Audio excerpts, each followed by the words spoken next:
Welcome to the tutorial, Managing a Network with a 3D Scene Setup. So in this tutorial, I'm going to show you how to set up your network view if you're organizing elements in 3D space. So right now in the perspective view, I have the ceiling from the dojo along with the background, and they're perpendicular to each other, and the ceiling is intersecting with the blue sky background.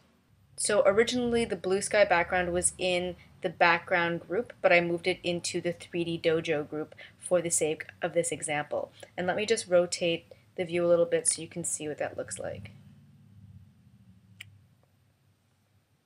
So let's enter our 3D dojo group. And inside you can see that it's only the ceiling and the sky that are enabled. So I'm going to reveal the layer properties view here and then click on the composite so that we see them come up here on the side. So this is for composite 3.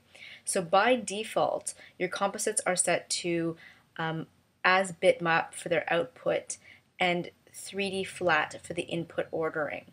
So the 3D flat is actually the best one to have your composite set to. Both 3D and 3D flat render exactly the same way. They organize your images as if they're in 3D and render them in the correct perspective. The difference is that with 3D, it doesn't flatten the image. However, you only really need to use 3D when you're doing some pretty complicated setups, which we aren't in this case, so we're just going to leave that for now and keep our composite as 3D flat. However, if you change your input ordering to 2D, you can't see it here in the perspective view, but let me go to the camera view. I'll go back and forth.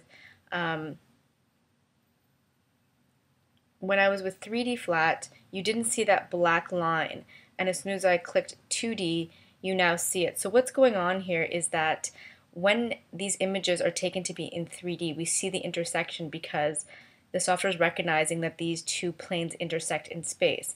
However, when they're shown in 2D, they're shown in the correct perspective, just as they are with 3D, but these are two separate objects that do not intersect, hence why you see the full contour outline of the ceiling. It's shown as an object that's now in front of the sky. So I'm going to change that back to 3D flat. And then I'm going to go back to the top view. So the thing with having multiple composites, let's make this full screen actually, is that when something is composited as flat, so let me actually flatten this one as well.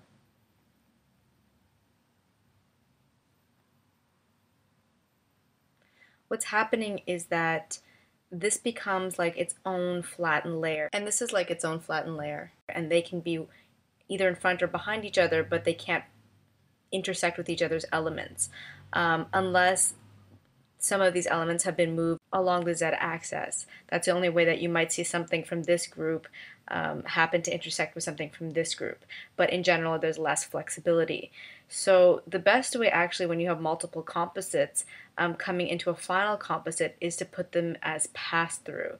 So let's go back into the 3D Dojo group.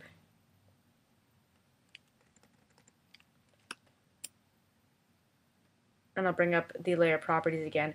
And so even though pass-through is an output option and 3D flat is an input option, the moment you put pass-through, you negate everything that's going on in the composite. So it's like just taking a twist tie and putting it around a bunch of cables. It's keeping the cables together, but it's really not doing anything. And in some ways this is actually really good because then you still have flexibility with all the elements in your composite. And in the end, as long as the final composite is not passed through, which it never should be, so if we go back to the top view, so this one is by default bitmap 3D flat, which we have here, then everything will be composited together at the end. And so all the calculations for all the rotations and movements and ordering and all of that will happen at the end as it should. The only drawback to leaving these as pass-through, so this is already passed, and we know that by the shape that it takes on, it's no longer a rectangle, but more like a quadrilateral. So if we keep the background as pass-through, the dojo is also pass-through. If we do that to these two composites as well,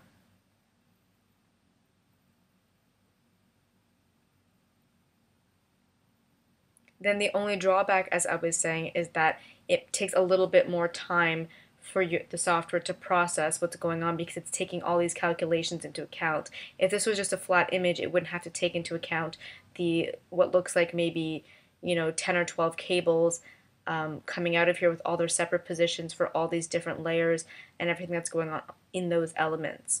But it's still, as I mentioned before, the recommended setup.